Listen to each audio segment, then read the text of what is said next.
Well, welcome everybody. My name's Dylan.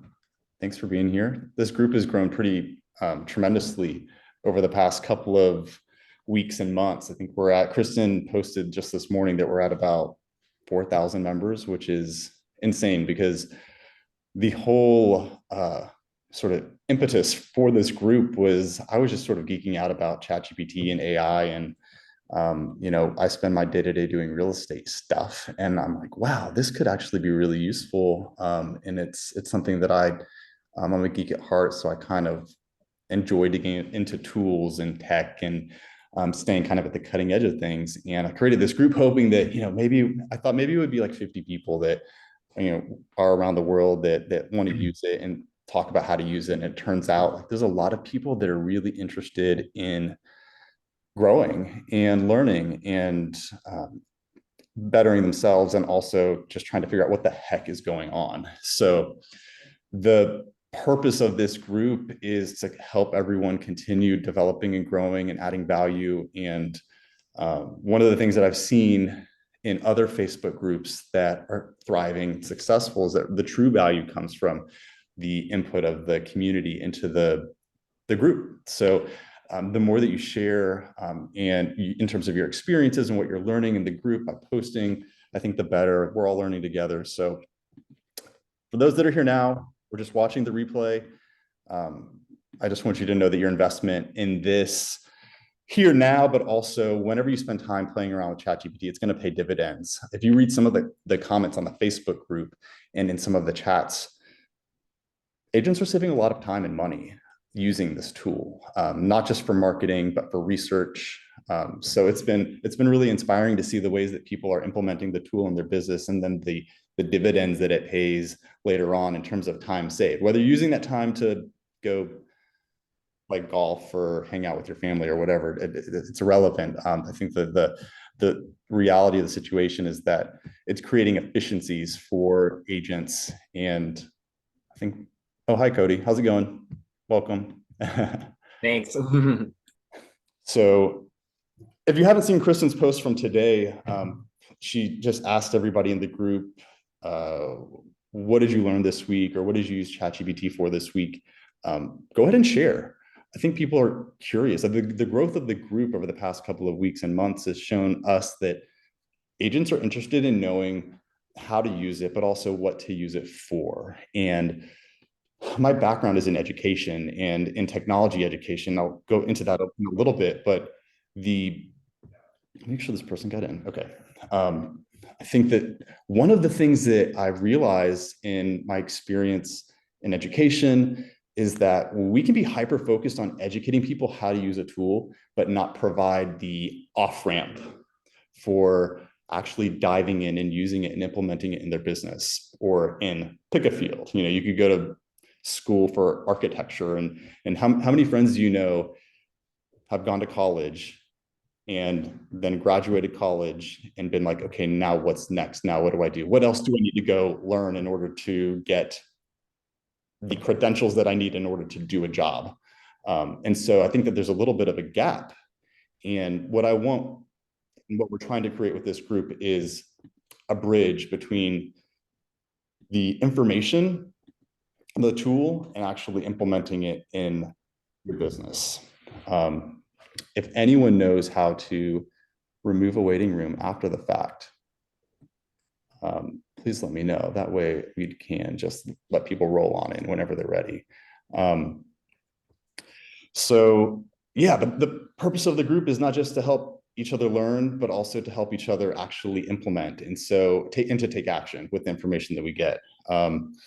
This has been a really incredible week. Behind the scenes, me and Kristen and Kale are working on creating content so that we have a little bit more of a fleshed out calendar for the kind of the education piece of the group as people begin to dip their toes into this AI and real estate thing.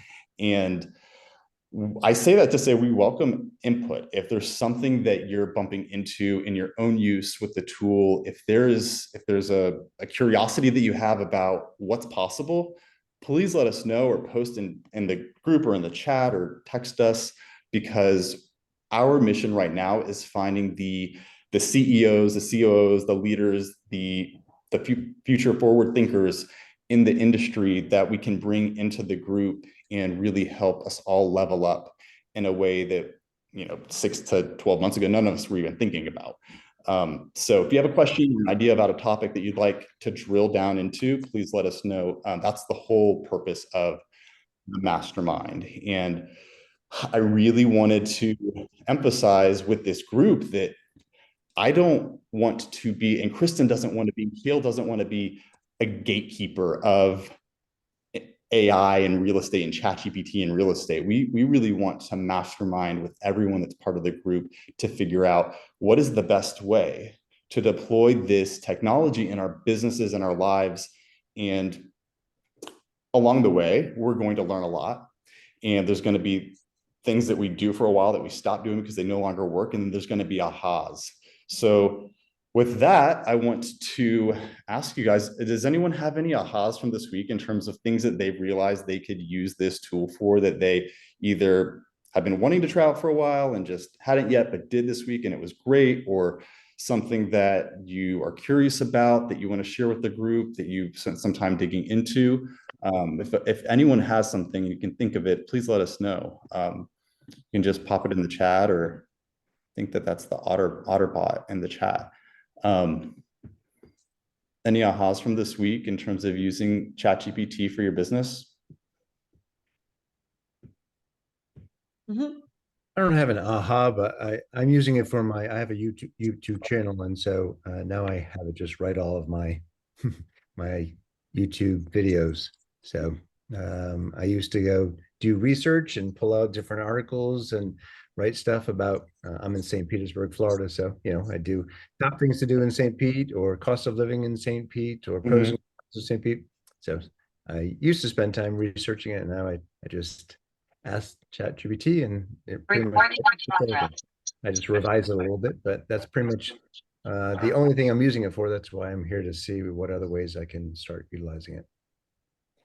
I love that. And that's the only thing that you're using it for is like totally fine, right? And if we can all just take away the one thing that is going to be productive in our business for whatever it is that we're setting out to accomplish, and that is the goal. You find that one thing.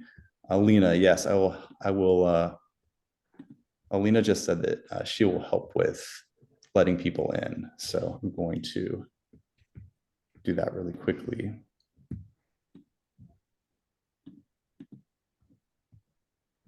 Any more ahas? I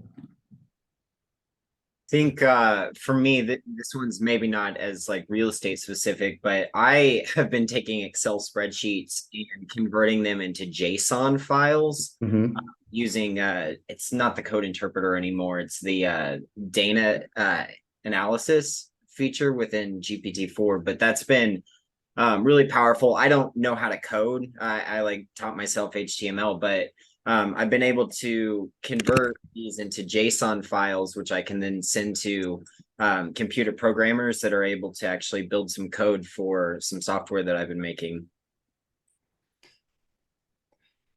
That's incredible. And there was a theme in my conversations with everyone this week, and I'm going to come back to what Cody just said, and that is that, and I made a little Facebook post about this. By the way, if we're not Facebook friends yet, please add me. I would love to connect with you. There's a lot of like hype around AI and ChatGPT in real estate, and what I think is becoming clear is that this is really a tool to help us communicate better with the people in our worlds that make up our lives. So Paul is using it to more effectively get to the end result, which is communicating with his audience on YouTube. And Paul didn't get into this business wanting necessarily to be a YouTube content creator. And so the value and the real gold nugget with this tool for him is in creating efficiencies in that pipeline of content creation through YouTube to get to his audience quicker. And as a result, frees up his time to do other things or just create more content. And I think what Cody said is so crazy. Like how many of you can code?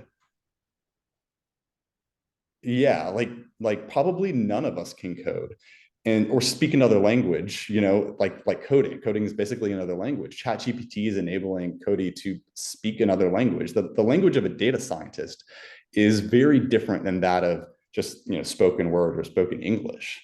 So that's pretty crazy that you're able to like actually get on their level in a way and provide them with to me, it sounds, Cody, and you can correct me if I'm wrong, like that, what it is that you're doing is actually um, like speeding up the conversation as well, because it kind of eliminates the back and forth that's required sometimes between like a layman or, you're an expert in a particular field and the data scientist is an expert in their field, and the time spent getting on each other's same page, and time spent getting on the same level of understanding about what it is that you're trying to do, that could take a lot of time and money.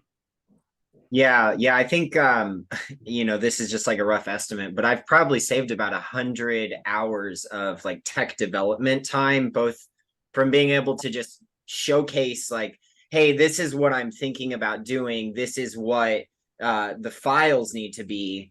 Computer programming is really interesting because it's kind of, I like to say, like file folders on your computer inside of file folders. That's like at the end of the day what I'm learning, and you can kind of do that with Excel spreadsheets, just rows deep.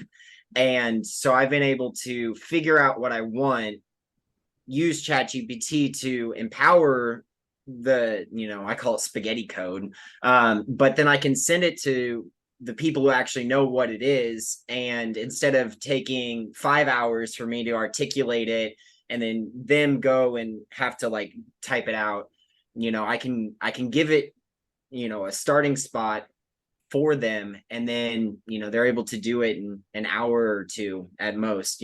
So it definitely has been a really powerful tool for me as far as speed goes. I've got a software that I've been building for the last 7 months, which we're about ready to press play. And the fact that you can build something in 7 months, before ChatGPT, most software would take 2 or 3 years to build out. And so it's that autonomy of scale that you're getting, and you're doing it with I'm an area expert within like real estate technology, but I'm not a computer programmer. Yet I've still been able to really warp speed and kind of focus a vision into reality because of it. It's really cool to hear about both with what you and Paul said. What I'm hearing is, and maybe this is kind of just speaking to me personally, where I come from, is I did not get into real estate thinking that I was going to be selling houses for the rest of my life necessarily. I knew that I got into the business because it provided an income and provides an income, and it's something that I'm good at. But for me, I'm a geek at heart. I'm a nerd, and I love this tool, and I love hearing these stories about how it's unlocking new ways for agents to create businesses and create a business that they would not have been able to create otherwise, or at least it would have taken a lot longer. And sometimes that time is everything, because if you've got a time problem or a money problem, if you've got a money problem, then you need to solve that money problem with a job. And I'm hearing more and more stories about people using this technology in the real estate sector to get out of a job and into being an entrepreneur and owner of a business or owner of a job. And I love hearing that you're having success with creating a product, and I hopefully, I know we're going to probably talk about that on a phone call at some point soon, but it will be something that I think the rest of the group would also love to hear more about as well, if you're willing. Yeah.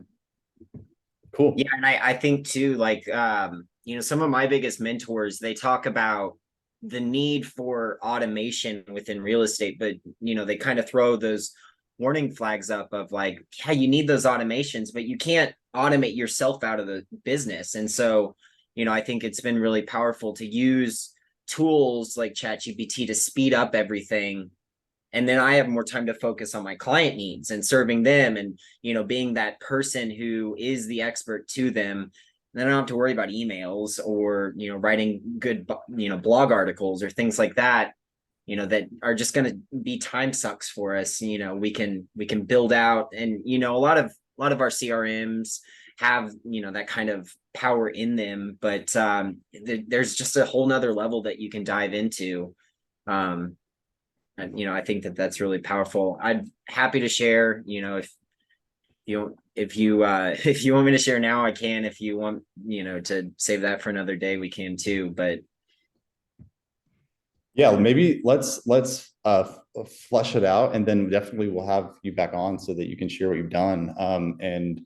I think that one of the things that I mentioned that I wanted to cover, it's about 18 minutes into the meeting, I wanted to go over the advanced data analysis tab in ChatGPT, and I think that will kind of serve as a little bit of foundational knowledge, background, context that will help folks, I think, with a little bit. I know it's not exactly related to what you were working on, but at least give some people some window into the behind the scenes of what took place prior to getting to where you're at with what you've worked on.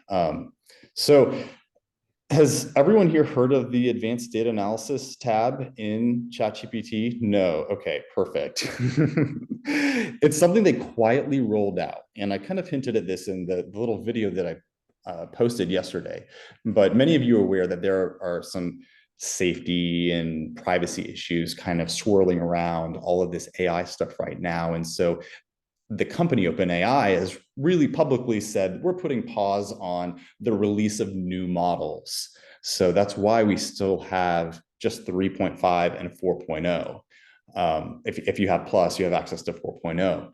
And what they've done instead, I think, and I don't have any real insider knowledge or confirmation of this, is they've rolled out quietly these little different flavors of 4.0, which in my view are really them rolling out 4.5. If you use one of these different flavors, the more you use it, you start to get the feeling that the advanced data analysis tab is a little bit more functional than 4.0. It's a little bit better.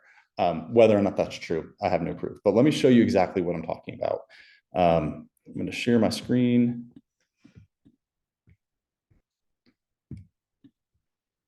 Most of us have been using the basic, meaning just the, it's not showing the, it's not showing the right tab. Let's go. All my tabs are blank for some reason.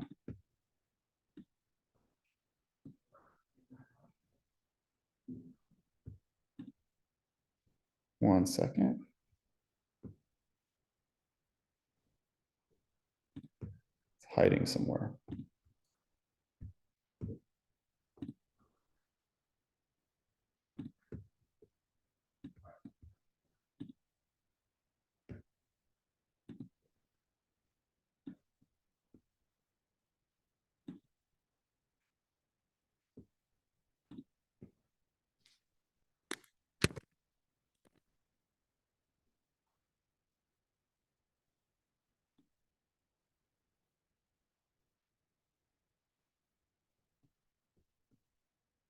Okay, well, it is not allowing me to open up the screen share. That's okay. I'll send you a link. Let's see if that works. I'm going to post the link. It's going to be a little bit more challenging without a screen share. Do all of you have 4.0? No? Okay. Let's do this. Oh, here we go. It is coming up. Okay, now can you see? yeah. Okay, cool, awesome. Let me show you what I'm talking about. So if you don't have GPT Plus or the Plus version of ChatGPT, you won't be able to really follow along. But if you do, go ahead and go to chat.openai.com and toggle over to the GPT-4 model. GPT-4 is $20 a month. If you don't have it and you see yourself in the future using ChatGPT more and more and more, or you want to see if it's something that's for you, I would go ahead and just pay for a month and then start using it and seeing what the different capability. One of the things that you can do is you get access to plugins. which I went over a little bit in a video yesterday, but there's tons of plugins. There's at least like 1,000 plus plugins. And these plugins layer in functionality to ChatGPT. They connect it to third-party apps like Zapier, OpenTable, Notable, Zillow and Redfin previously had plugins. They've been since taken down for privacy concerns from Zillow and Redfin. There's a real estate plugin called Top Hap, and it provides some real estate statistics on different markets. It's kind of fun to toy around with, that the functionality isn't totally there yet. I think Canva also has a plugin right now. Fortunately, it's like not that great. But again, all of this is super early stage. If you use the Canva plugin, it basically just gives you, it doesn't really enable you to use AI to create marketing content per se, but it will give you links to Canva templates that you can then customize based off of whatever prompting you're giving it. So it's really not as helpful or useful as many people thought it was once Canva rolled this out, but it's definitely worth playing around with. And once you plug yourself into this using ChatGPT 4.0 plus, you'll be at the forefront of all of these new updates that are rolling out. So that's, the plugins are one feature that you get if you purchase the paid version. You also get access to something that was formerly called Code Interpreter. It's now Advanced Data Analysis. And you see here that it's in beta stage, so it's not totally fully baked yet. But this is a really cool function or capability of ChatGPT, because what it does, it enables you to upload documents to ChatGPT. Previously, without the Advanced Data Analysis tab, you were interacting with ChatGPT like you would text someone, or you would just be emailing back and forth. You would just type in the prompting box, and you tell me about home inspections, and you get a response. This is the way that most people are using ChatGPT. They're asking questions, they're chatting with the interface and getting a reply. But sometimes you have questions about things that ChatGPT doesn't have knowledge about, either because it just doesn't have access to the thing that you're trying to ask a question about, or because it's simply new information that you're providing it that's not already part of the model. And so you can upload things like a book that hasn't been uploaded to the ChatGPT model yet. You can upload Excel sheets. You can upload pretty much any file that's readable, that has readable text in it. In previous versions, you were also able to upload images, and that was kind of cool, but the functionality is also, like many things right now, not totally there yet. So this is just providing this going on and on about home inspections. The Advanced Data Analysis tab is really cool, and I'm just going to show you a quick example of something that I've been using it for, to not only just see how far I can push it, but to see what I can do with it that's actually relevant to me being a real estate agent and needing to provide information to people in my world. And I think that most of us, I was just talking to an agent in Stuart, Florida, who's on this call before we got started. Most of us right now are experiencing a situation where there's low inventory and buyers are having difficulty finding homes. There's just not a whole lot that's available. And so buyers have a lot of questions about, like, where should I be looking, and what should I be, what market should I be looking in? What's the latest? They just want to know what they need to do in order to get a house or find a house. So with that in mind, I thought, okay, well, what can we use Code Interpreter for, or the Advanced Data Analysis tab for, to try to answer that question? And one of the indicators that we have is real estate agents on the performance of a given market and kind of what's going on. One of many, it's not the only one, is number of price reductions.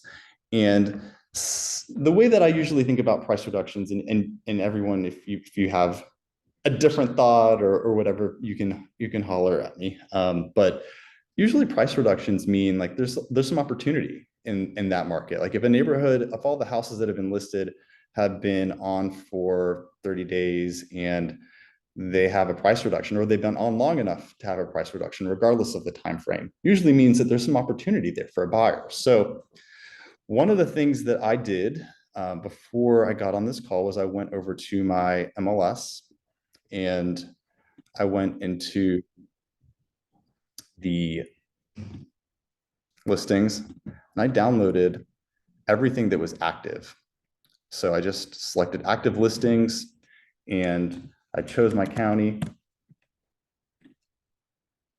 And there's 723 active listings. That's gone up by like 110 since middle of the summer. So we're seeing inventory start to pile up, which again is another indicator that things are changing.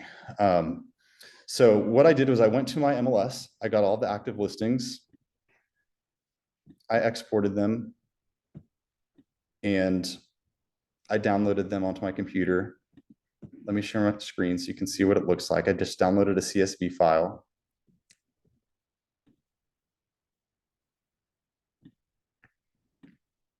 And the CSV file looks like this. There's different ways to format your exports whenever you're downloading from your MLS. But the important thing is that this export just contains 723 active listings that are in my county. And some of them have had price reductions, some of them haven't. I have a column for original list price, and I have a column for current price. So some of these homes, the current price is the same as the original list price. And some, like this one right here, this $9 million home has been decreased. Okay. This Excel sheet also has information like the zip code, the city, and I don't know where it is, but there's also a subdivision name. So one of the things that I thought was like, okay, what's a very low hanging fruit question that I can ask about these data of active listings with and without price reductions that a buyer might want to know. So in order to do that, I took this sheet and I went to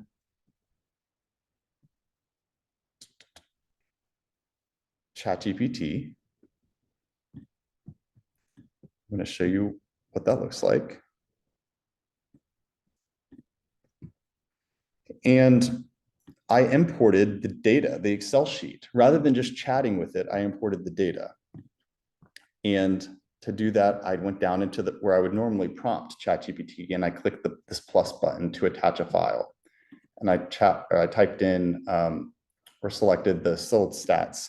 It says condos, it's not really condos, it's the whole county. That's just the way that it automatically downloaded based off of the pre-formatted template that the MLS had that I chose. So what you see here, what I basically just did was inserted this CSV file into the prompt window for ChatGPT.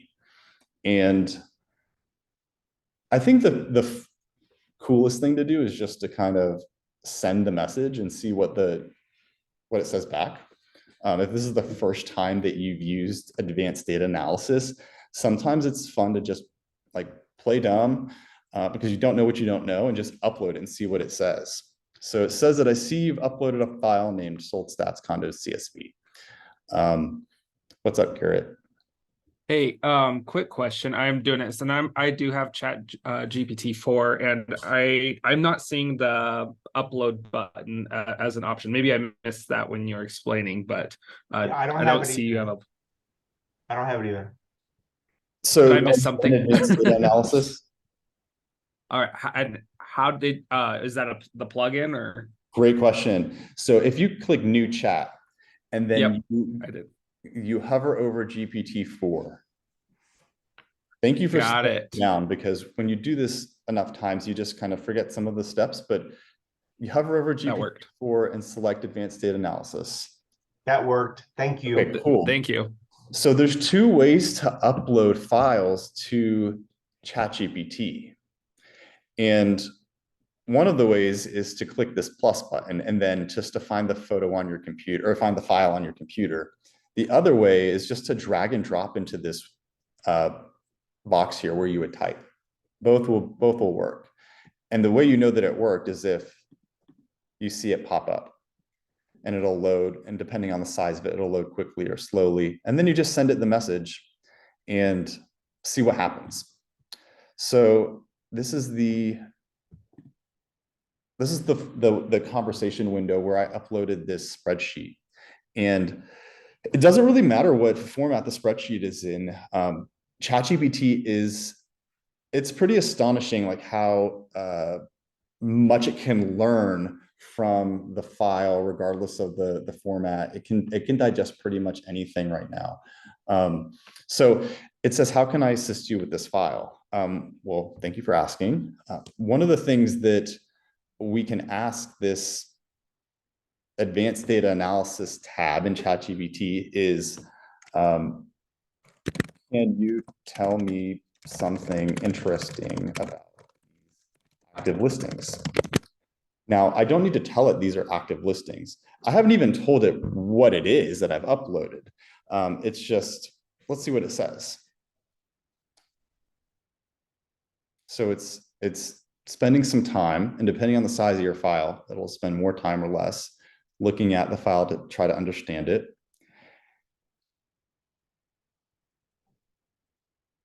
And it's coming up with a response that describes each one of the columns. So if you remember when I showed you the sheet, we had columns and rows, and the columns were attributes of the listings that we downloaded from the MLS, and the rows were the actual listings. So it says here, based on the initial glance of the data, here's what the data set contains. Information about whether the listing is in a senior community. And then it gives me the column header. It says the size of the lot, the date the condo was closed or sold, ratios of closing prices to list and original prices, the number of days the condo's been on the market, details about the subdivision, the area of the space, closing price, and then other details. It kind of just summarized it. Not sure what because wasn't sure what I wanted. So it was just kind of like, here's the first 10 columns, 10 columns, and what do you want? And it suggests here, to get a better insight, I'll start by exploring the following: summary statistics of the numerical columns to understand the distribution of prices, days on market, how many listings are in a senior community, the distribution of listings by subdivision, the average living area of the condos. Let's begin by examining some of the summary statistics. So it starts doing this whole, I mean, I didn't even ask it to do any of this, and it's already started summarizing like the average lot size, the average days on market, the average living area, the number of bedrooms and bathrooms. It's taking something that's pretty boring to look at, like this Excel sheet, and that most people like don't spend their days looking at, most of us don't spend our days looking at Excel sheets. It's taking it from columns and rows, cells, to text, and it's digesting it and giving us something that we can actually sit down and read. It's much easier to understand what the Excel sheet contains or the CSV file contains by looking at this summary. And so my background's in data science, and I spent probably tens of thousands of hours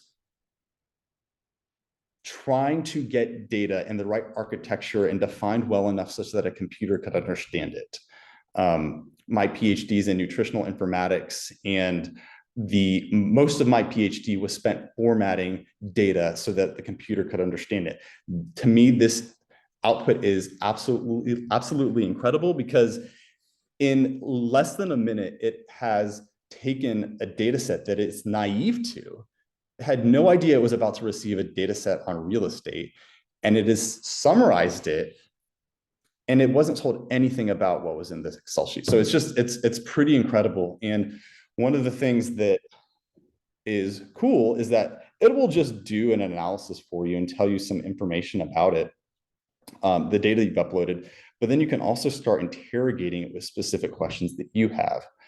But first, let's look at some of the things that it told us about the data. One, it says the vast majority of listings are not in senior communities. So that's great. That's cool. That's rich information about this data set that I didn't know prior to looking at the results here. I mean, I just gave it a data set of 723 or 721 active listings in my market. And it told me that most of them are not in senior communities. Pretty interesting. The data set contains a significant number of listings with either none or none as subdivision name, which likely indicates missing data or unspecified data. That's pretty accurate. Most listings in our market are not in neighborhoods. Ramble and Biltmore Forest and Cliffs at Walnut Cove are among the more popular subdivisions with 15 and 12 listings respectively. So popular is sort of a kind of like a misnomer. It was kind of guessing there. It's probably just that there are more listings that are still on the market right now in those areas, not necessarily the popular.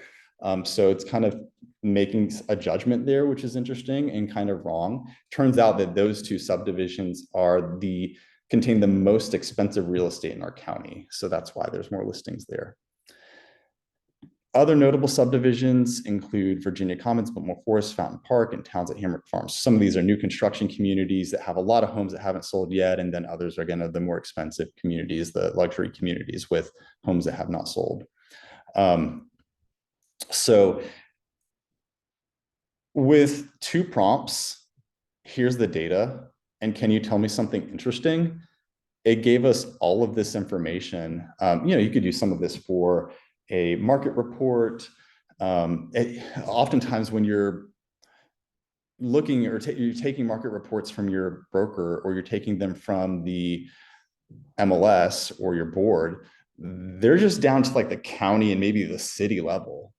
But using ChatGPT with a couple of prompts, you could create really rich market statistics and market reports for any given neighborhood. And that took less than a minute. So, if I wanted to come up with a monthly report for a specific community or neighborhood, it'd be super easy to do so. And then once we have these numbers, we can take the skills and the habits that we learned in terms of using ChatGPT to create Facebook ads or Facebook posts, Instagram posts to churn these statistics into social media content. So, and the relevance of that is that this is actually like super hyper local information. Like we can get really fine grained with this with ChatGPT.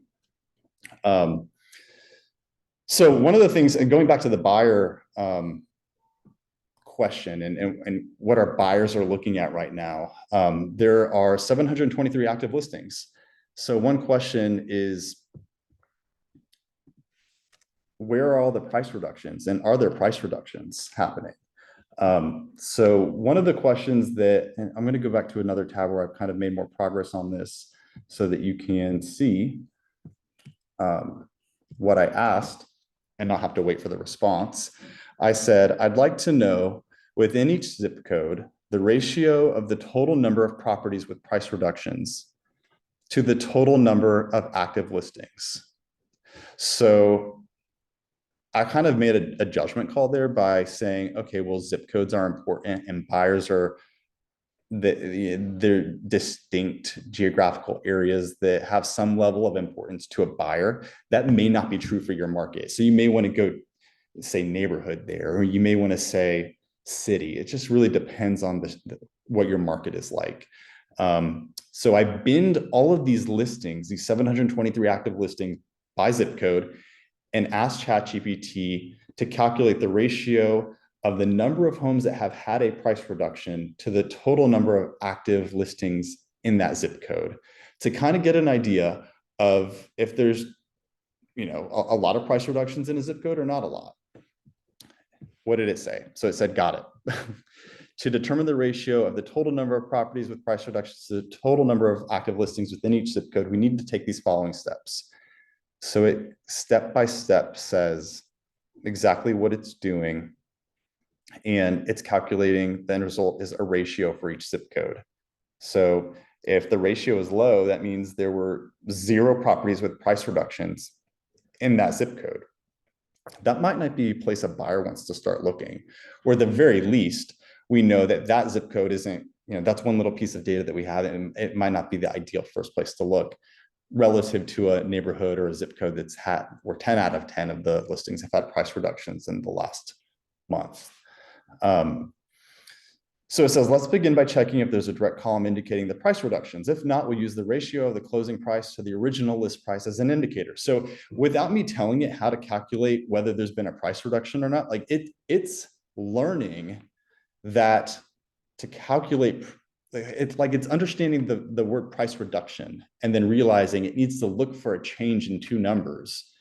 And it decides that it needs to use either this column, which is already the ratio, or it needs to find other columns. So in this particular data set, for some reason, the ratio columns from the MLS don't have any data. So it ends up finding the original list price column and the current price column and calculates the difference between them. And it says the difference between these two might indicate a price reduction. So it's doing a lot of heavy lifting. Like it's in the process of you asking this question, it's making decisions for you. And there's very little need to be able to understand like how to calculate. You just have to know what your end goal is, and then it can help you get there. So it did all those steps and came up with the result. Here's the ratio of the properties with price reductions to active listings within each zip code. So it shows the start of a table here. It shows postal code, which is zip code, properties with price reductions, active listings, and then the reduction to active ratio. So that's just the ratio of number of homes with a reduction to the number of active homes. And you can see it's kind of summarized the entire table and just presented a single snippet of what it looks like. But it's calculated for the zip code. There were 33 properties with price reductions, 98 active listings, and a ratio of about a third. So it summarizes here, for instance, in zip code 28806, there are 33 properties with a price reduction out of 98 active listings, giving a ratio of 0.34. Would you like to dive deeper into any specific aspect or perform another analysis on the data set? What's interesting, and this is all like early, I don't know why it doesn't show the entire table right here. But one question that I have would be, or as a follow-up question, can you show me the entire table? And we'll see what happens on the fly. One of my biggest fears is doing tech demonstrations live. So it says, I apologize for the convenience. It seems like there was an issue while trying to display the entire table. Let me try displaying it again. So it's working. Apologize for the oversight. Due to the reset, we lost the data in memory. I'll need to reload the data set and recompute the metrics. So if you've been using advanced data analysis, you might have encountered these sorts of problems. It seems to sometimes have hiccups, but hopefully this will work out and it'll show us the entire table. Hey Dylan, Mark wants you to put in a prompt in the chat. Give me a bar chart on the average number of days on the market for each of the zip codes, if you want to do that too. Yeah, let's do it. And while it apologizes for its oversight, I'm going to go to a tab where it did a little bit of a better job. And I'm going to pull up the chat as well.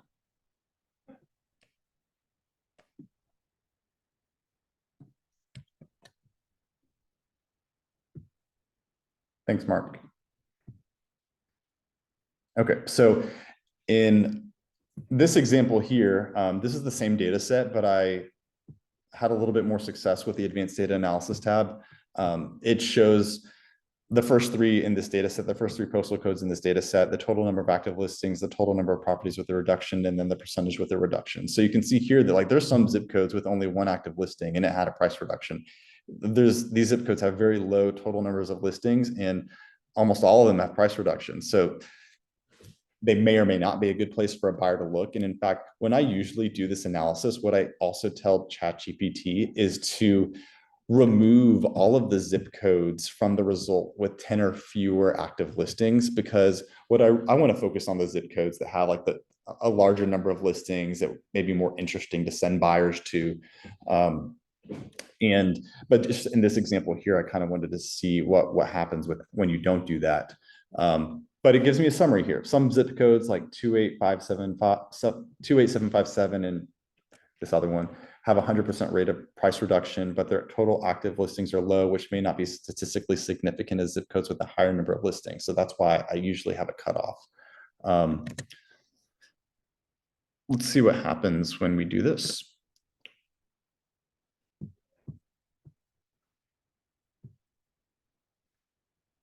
One of the things that I'm predicting with this is that it's going to have a little bit of a problem with organizing just visually the zip codes on the bar chart.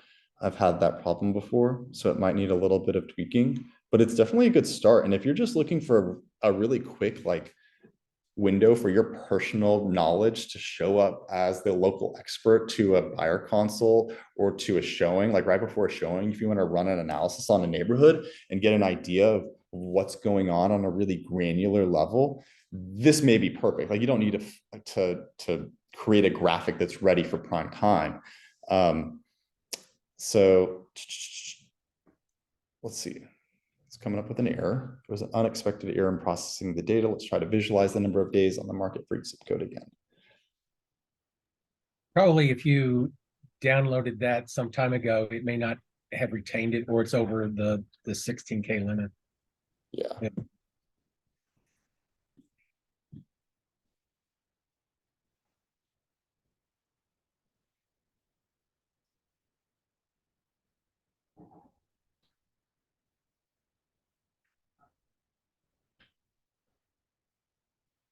While it does that, a little bit earlier, I asked it to visualize the percentage of properties with a price reduction by zip code. So native to ChatGPT in the chat window, it's able to create a bar chart and present data to you, which saves so much time. Like rather than it just summarizing the data by providing you with a table that you then have to download and then go into Excel or go into another program to create a visualization, it's able to do it right there natively in the app. So you can see here that there's some zip codes with a really low percentage of properties with the price reduction, others that have higher. So those might be ones that you would want to look into further. But you can see here on the x-axis, it does a really bad job of organizing that information.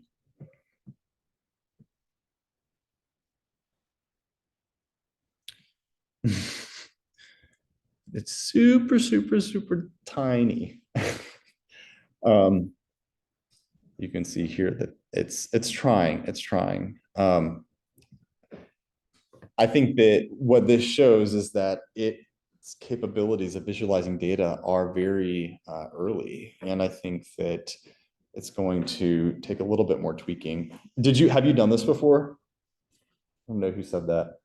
Yeah, I've done several different analysis of different things, and you can do pie charts, graph charts, different types of things. Yep. And it works well when it's working, I guess. You're right. It's definitely early. Yep. But depending on your table and what it can assimilate from the fields that you've got at the top, it can do some really great stuff. Yep.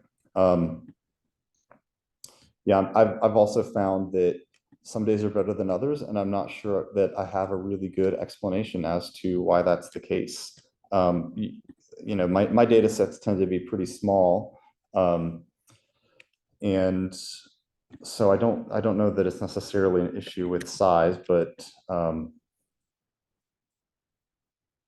I will show another one that I've done that I had a little bit more success with here.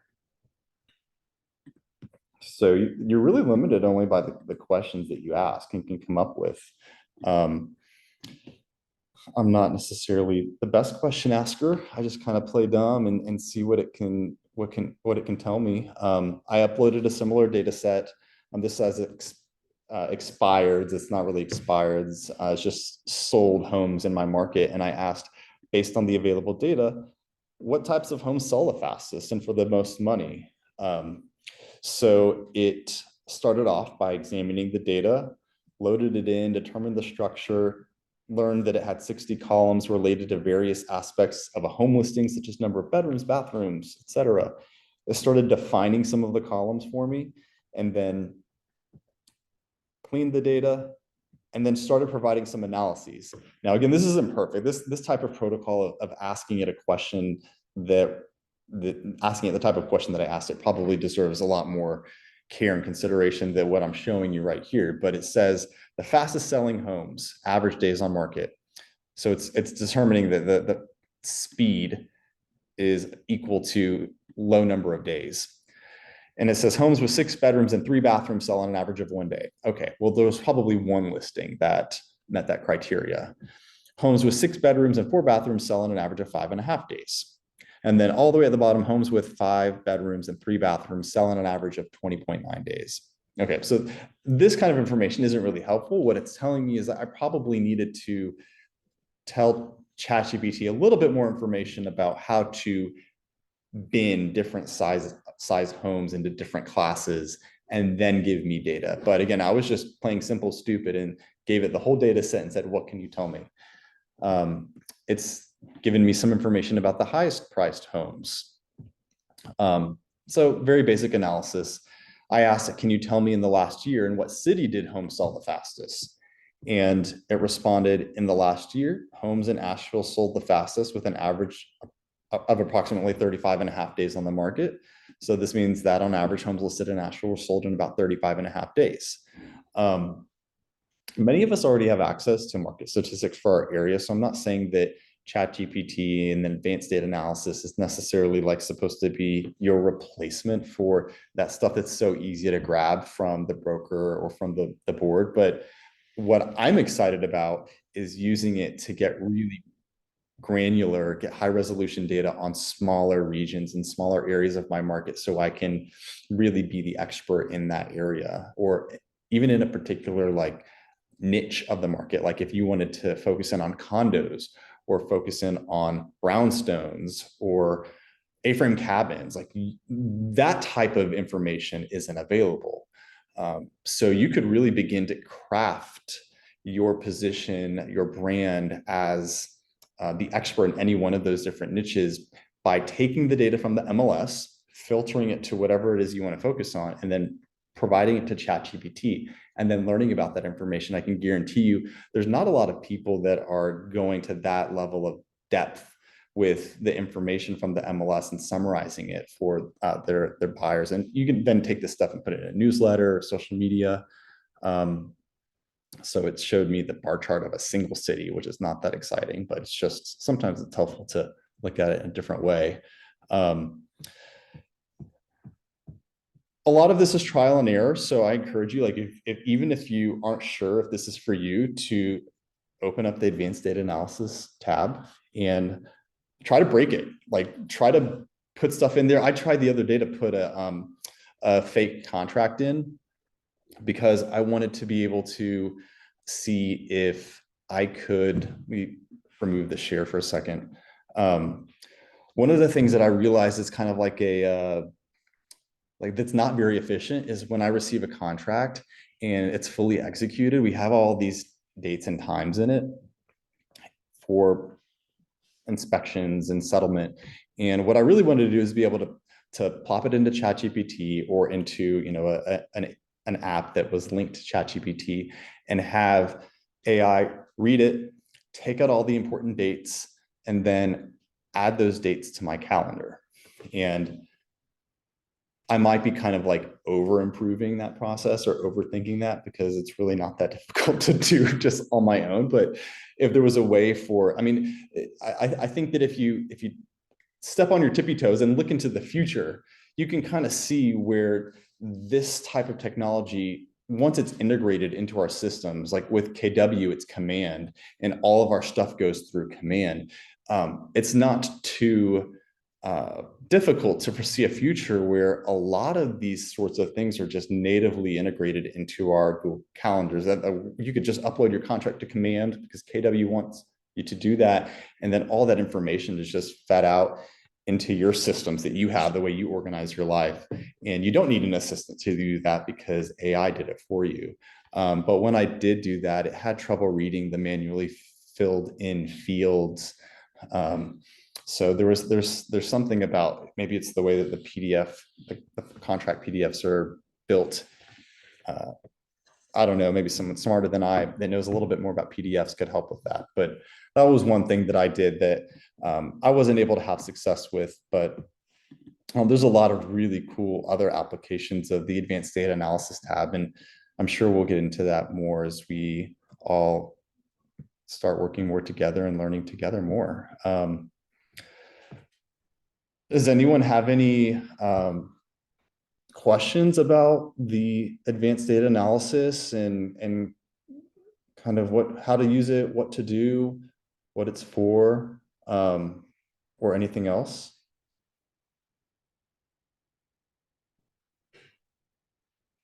Cool. Thank you guys for being here.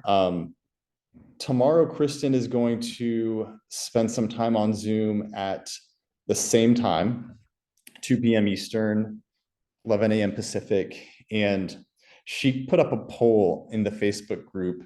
So if you have suggestions or ideas on what you'd like to see covered, please go ahead and just respond to the poll and let her know. Kristen's super open to doing whatever with that time that's helpful to the most people. Oh, you're welcome. Thanks, Garrett. You guys are welcome. Thanks for being here. So I'm doing some of the stuff you talked about, and I want to do the exact same thing. And if people want to drop off, I'm just gonna for a second. But like our current number of listings is 33,000 in my market area. The total number of active listings? Yeah, that's our number of actives. And so to download a data set, you have to have less than 500. So I have to get real condensed down into a small geographic zone or a small period of time. So having it interpret the whole city. So what I was doing some stuff in my little community where I live in the last 6 months while you were doing it to kind of see what it would spit out. Yep. And now I'm doing in another neighborhood. So that's interesting. So you guys are limited to 500 rows at a time? 500 properties Yeah. can be downloaded. Like when I go to my MLS and I search for all the, like, it'll give me a house count of, like, right now the house count is 33,000 something. But if I want to put that into the one line summary, I only get 500. Yeah. What MLS is what program do you use? Or Connect MLS. Oh, or is that a type? Because like we use Paragon here. You don't have Paragon. Connect MLS is the brand, and then Sabor is our local San Antonio Board of Realtors. So Connect MLS is like the brand name of the software. Okay. As I say, Paragon, it does 500 a time, but it'll allow me to export all of them. So I didn't know. I can't. I don't think I can. Anyway, it's fun. And Yeah, I'm not it's really a number cruncher, but it spits out. I'm just asking it real basic questions and asking it to draw correlations or conclusions. I think for the people that are really curious about getting really detailed about their market and what's going on, this is a really helpful tool. There's also other things that I've been playing around with, like creating buyer personas, buyer profiles, so and trying to understand the activities of buyers a little bit more. Sometimes buyers will say one thing, like I want a 3-bedroom house that's in the city, and then everything in their portal that they're liking and favoriting are cabins in the woods. And I'm like, okay, well, you said this, but then this is happening. What's going on here? So that could be a conversation starter when you're looking at someone's portal. But if it's less clear than that, what I've been doing is I've been selecting all the properties that clients have favorited in their portals, downloading those records, and then uploading them to ChatGPT and just asking it really simple questions like, what can you tell me about this person based off of the properties that they've liked and or the properties that they've liked and not liked, said that they don't like. So you have to have a little bit of information about what your buyer's saying they like and don't like. But if you can give it the entire MLS record, there's really rich data about that home included. And our brains can't necessarily summarize all of that information and hold it in our head in a meaningful way, especially as we begin comparing that home to 10 other homes that they've liked. So I think that there's a really cool opportunity to use the tech to learn something more about our buyers that we may not have previously known, and then turn around and use that to start a conversation. Send them a text like, hey, is this true? Like, is this really you? and who knows, maybe it'll be helpful. Maybe it'll save some time. Yeah. But yeah, there's a lot of cool stuff that I think that the code interpreter data analysis tab will help us do, and it's just going to get better with time.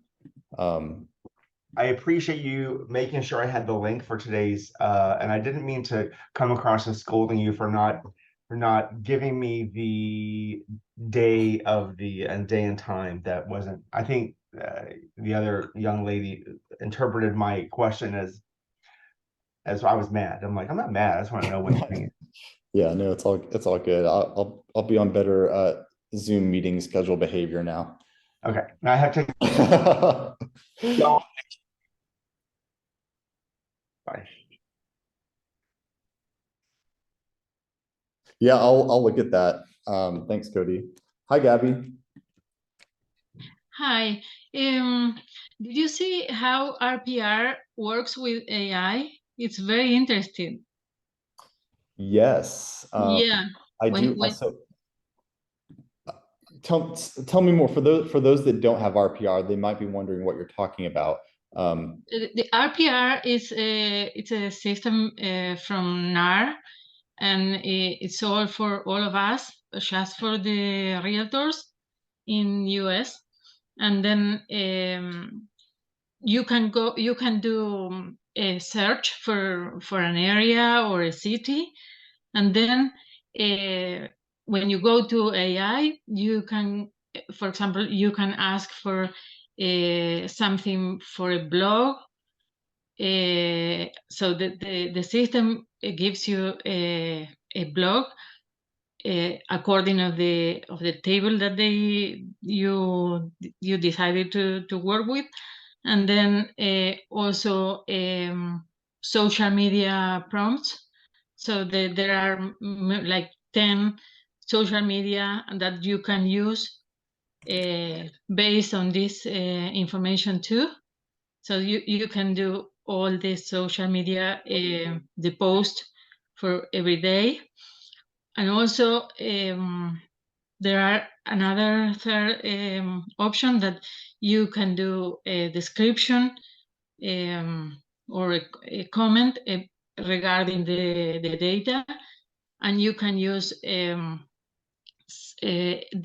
type of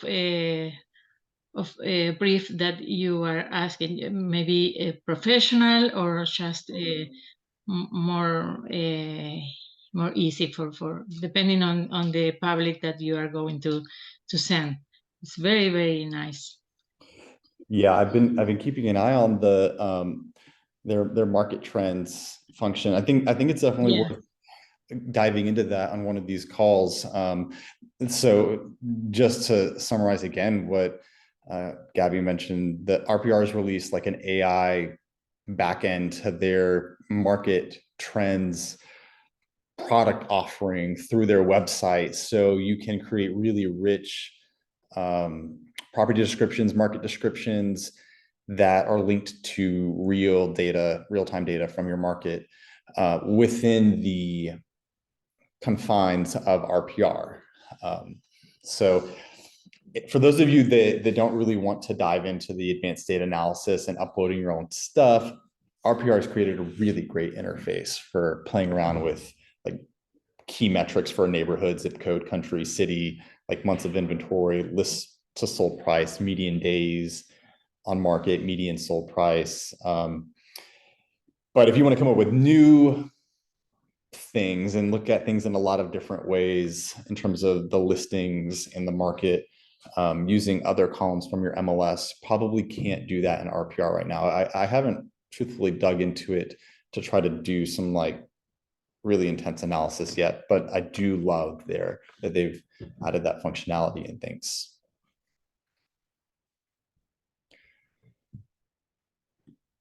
All right, guys. Well, it was really good to see everyone. I will post the video for today in the group in the video library. And if any of you guys have ideas for new topics, I think we've got at least like 3 or 4 from this call alone.